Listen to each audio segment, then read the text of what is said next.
সব জল্পনা কল্পনার অবসান, নানান নাটকীয়তা, সন্দেহ সংশয়ের অবসান। তারেক জিয়াকে বাদ দিয়ে বিএনপিকে উপেক্ষা করেই ডক্টর ইউনূস বাংলাদেশ চূড়ান্ত মাহেন্দ্রক্ষণে, চূড়ান্ত গন্তব্যে রওনা করেছে বাংলাদেশ। তারেক জিয়া নাই, ব্রিটিশ সিটিজেন, বাংলাদেশের ভোটার না, বাংলাদেশের নাগরিকত্ব নাই, কোনো প্রমাণ নাই, এনআইডি কার্ড নাই, পাসপোর্টও নাই। রাজনীতি করেন, প্রধানমন্ত্রী হতে চান, অলিক কল্পনা বিলাস। দর্শক, কি ঘটছে? বিএনপির সঙ্গে হার্ট ফেল করবেন। দুইটা খবর। উপদেষ্টা পরিষদে গণভোট অধ্যাদেশ 2025-এর খসড়া অনুমোদন। গণভোট আগে না আলু পেঁয়াজ আগে? কেমন লাগে তারেক রহমান? আপনার আলু পেঁয়াজের চাইতে গণভোটের গুরুত্ব চূড়ান্ত পর্যায়ে কায়েম হয়ে গেল। গণভোট আইন হয়ে গেছে। সর্বশেষ গণভোট ঠেকাতে খলিলুর রহমানকে ভারত অজিত দোভাল কিছু চিরকুট চিটিমিটি ধরিয়ে দিয়েছিল, কোনো কাজ হয়নি। আলু পেঁয়াজের চাইতে গণভোটের গুরুত্ব বেড়ে গেছে। এর চাইতেও তারেক রহমান বিএনপির জন্য শকিং নিউজ। এখন শুনেন, হার্ট অ্যাটাক করবেন না। ডিসেম্বরের প্রথমার্ধে নির্বাচনের তফসিল ইসি সানাউল্লাহ। একটু চিন্তা করেন ঠান্ডা মাথায় বিএনপির ভাইরা এবং জামাতের ভাইরা। ডিসেম্বরের প্রথমার্ধে যদি জাতীয় নির্বাচনের তফসিল হয়, এর মানে আর কয়দিন? আর 1-1.5 সপ্তাহ, সর্বোচ্চ 2 সপ্তাহ। এই তো, ডিসেম্বর তো প্রায় এসে গেছে, নভেম্বর তো প্রায় শেষ। তারেক রহমান আসার কোনো খবর শুনেন না। তো তারেক রহমান আসছেন না, ডিসেম্বরের প্রথমার্ধে তফসিল হয়ে যাচ্ছে। তারেক রহমান ভোটার হতে পারেন নাই, এখনো ভোটার হতে পারেননি। ব্রিটিশ নাগরিকত্ব তিনি ছেড়েছেন কি ছাড়েন নাই এখন পর্যন্ত ক্লিয়ার না, আপনারা জানেন না। হাসিনা তারেক রহমানকে ধরে আনার সর্বোচ্চ চেষ্টা যখন করেছিল, যাতে তারেক রহমানকে ধরে এনে ফাঁসি না দিতে পারে 21 আগস্ট গ্রেনেড হামলা মামলায়, এ কারণে তারেক রহমান তার নিরাপত্তার জন্য ব্রিটিশ নাগরিকত্ব নিয়েছিলেন। বাংলাদেশের সিটিজেন না, ওইটা ছেড়ে ভোটার হতে পারেন নাই। আর বাকি আছে 1-1.5 সপ্তাহ। আপনি কবে আসবেন তারেক রহমান, আর কবে ভোটার হবেন, কবে বাংলাদেশের নাগরিক হবেন, কবে রাজনীতিতে যোগ দিবেন? সুযোগ আছে। তাহলে কি বোঝা গেল? আমি তো দেখতে পাচ্ছি তারেক রহমানকে বাদ দিয়ে বাংলাদেশ নির্বাচনের ট্রেনে উঠে যাচ্ছে। আলু পেঁয়াজের চাইতে গণভোটের গুরুত্ব কায়েম হচ্ছে। এইসব সমাজতান্ত্রিক ধান্দাবাজি, গণভোটের চাইতে আলু পেঁয়াজকে গুরুত্ব দেয়া, এটা সমাজতান্ত্রিক কমিউনিস্ট ধান্দাবাজি। ওটা বাংলাদেশে চলে নাই। গণভোট আইন কায়েম হয়ে গেছে। গণভোটের ঘোষণা প্রধান উপদেষ্টা তার জাতির উদ্দেশ্যে ভাষণ 13 তারিখ দেওয়ার পরও সন্দেহ সংখ্যা ছিল, কারণ আইন নেই তো। নির্বাচন কমিশনের কাছে জিজ্ঞেস করলে তারা বলতো, আমরা গণভোটের কথা কিভাবে কি বলবো, এই বিষয়ে তো কোনো আইন নেই, কোনো চিঠি আসে নাই আমাদের কাছে।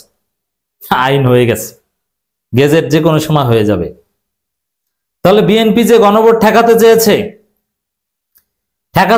তার বড় দলিল হচ্ছে আলু পেঁয়াজের সাথে তুলনা করেছে, আলু পেঁয়াজের গুরুত্ব বেশি দিয়েছে, আলু পেঁয়াজ সংরক্ষণের গুরুত্ব।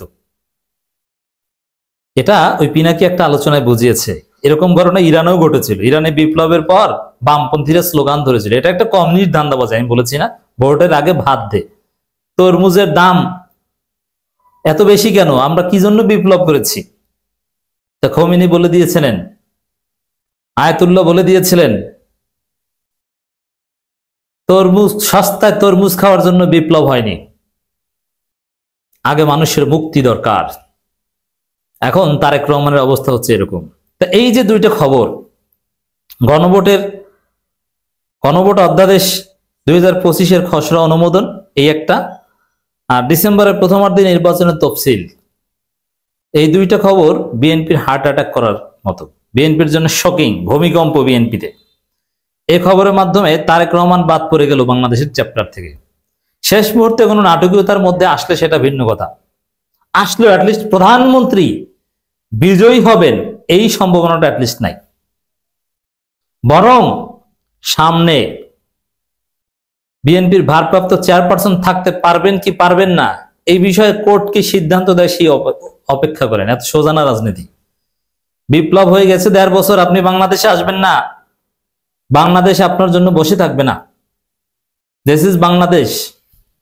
লিবারাল ডেমোক্রেসি চর্চা করেন, আবার তার মধ্যে লিবারাল ডেমোক্রেসির মধ্যে পরিবারতন্ত্রের যুগ শেষ, পারিবারিক কোটায় প্রধানমন্ত্রী হওয়ার যুগ শেষ, এটা বাংলাদেশে আর চলবে না। তো দর্শক, গণভোট অধ্যাদেশ 2025-এর খসড়া নীতিমালার অনুমোদন দিয়েছে উপদেষ্টা পরিষদ। মঙ্গলবার 25 নম্বর প্রধান উপদেষ্টা ডক্টর মোহাম্মদ ইউনূসের সভাপতিত্বে অনুষ্ঠিত বৈঠকে এই আদেশ অনুমোদন দেওয়া হয়। প্রধান উপদেষ্টার সভাপতিত্বে সকাল 11টায় বৈঠক শুরু হয়। এটা ঐতিহাসিক। বাংলাদেশ সত্যিকার অর্থে নতুন বাংলাদেশে পদার্পণ করছে। গণভোট হওয়ার মধ্য দিয়ে চূড়ান্ত হবে, কিন্তু সব বাধা বিপত্তি দূর হয়ে যাচ্ছে। বিএনপি সব ষড়যন্ত্র, ভারতের সব ষড়যন্ত্র, আওয়ামী লীগের সব ষড়যন্ত্র দূর হয়ে যাচ্ছে। গণভোট অধ্যাদেশ জারি হয়ে গেছে, পাস হয়ে গেছে, অনুমোদন হয়ে গেছে। এখন যা স্বাক্ষর গেজেট, ওটা কেউ ঠেকাতে পারবে না। এখন বলবেন যে বিএনপির কথা কেন বলছি? হ্যাঁ, বিএনপির কথা বলবো। বিএনপি তো ষড়যন্ত্র করছে, প্রমাণ কি? আলু পেঁয়াজের গুরুত্ব দেয় গণভোটের চাইতে। কই, ডক্টর ইউনূস তো মিস্টার তারেক রহমান, জাতীয় ইমাম তারেক রহমান, চকবাজার মসজিদের ইমাম তারেক রহমান। আলু পেঁয়াজ সংরক্ষণাগার তো করলো না ডক্টর ইউনূস। ডক্টর ইউনূস তো গণভোটের অধ্যাদেশই চূড়ান্ত করেছে। কোথায় আলু পেঁয়াজ সংরক্ষণাগার? নাই তো। কেমন লাগলো এখন? বিএনপি কেমন লাগে? Chapter close. দৃশ্যপট থেকে ধীরে ধীরে পরিবারতন্ত্র, বিদেশে থেকে রাজনীতি করা, ব্রিটিশ নাগরিকত্ব নিয়ে বাংলাদেশের দলের নেতৃত্ব দেয়া শেষ হয়ে যাচ্ছে। সময় নেই, ট্রেন ছেড়ে যাচ্ছে। ত্রয়োদশ জাতীয় সংসদ নির্বাচনের তফসিল ডিসেম্বরের প্রথমার্ধে ঘোষণা করা হবে বলে এটা স্পষ্ট করেছে নির্বাচন কমিশনের ব্রিগেডিয়ার জেনারেল অবসরপ্রাপ্ত আবুল ফজল মোহাম্মদ সানাউল্লাহ। তফসিল ঘোষণা 10 দিনের মধ্যে সব দেশীয় পর্যবেক্ষক সংস্থা, যাই হোক, এখন 10 দিনের মধ্যে প্রথমার্ধে ঘোষণা করা হবে, সানাউল্লাহ বলেছেন। এখন চিন্তা করেন এখন কি হবে। তাহলে তারেক রহমান এই যে কয়দিন বাকি আছে এর মধ্যে দেশে আসবেন, ভোটার হবেন, সব ঠিকঠাক করা সম্ভব? পাসপোর্ট করবেন সম্ভব? এখনো আসার তো নাম গন্ধও নাই। যদি এমন হতো যে না এই পরশুদিন আসবেন, অথচ কোথায় থাকবেন কোনো কিছুই কিন্তু ফিক্স না। এদিকে তবে তারেক রহমানকে পরামর্শ দিই, আমার এতক্ষণে আলোচনা ভুল প্রমাণিত হোক। আমি চাই যে তারেক রহমান আসুক, রাজনীতি করুক, ব্রিটিশ নাগরিকত্ব ছেড়ে আসুক, বাংলাদেশের ভোটার হোক। অসুস্থ মায়ের ওসিলায় তারেক রহমান, খালেদা জিয়া এখন আইসিইউতে, এই সুযোগে তারেক রহমান চট করে চলে আসুক, তারপরে রাজনীতি স্বাভাবিক হন। ঠিক আছে, এবার আপনি প্রধান বিরোধী দল হোক, বিরোধী দলীয় নেতা হন, পরের বার আপনি প্রধানমন্ত্রী হন, শুভকামনা, কিন্তু রাজনীতির দৃশ্যপট থেকে হারিয়ে যায়েন না। তারেক রহমানকে দরকার আছে বাংলাদেশে। আওয়ামী লীগ একদম দৃশ্যপটে আসতে পারবে না, আমরা এটা চাই। আর সেজন্য তারেক রহমান বিরোধী দলীয় নেতা হোক, সেটাও আমরা চাই। এতক্ষণ আপনাদেরকে যা দেখালাম এটা ভুল প্রমাণিত হোক। অসুস্থ মায়ের উছিলায় চট করে বাংলাদেশে চলে আসুন, ফ্রি পরামর্শ দিয়ে দিলাম।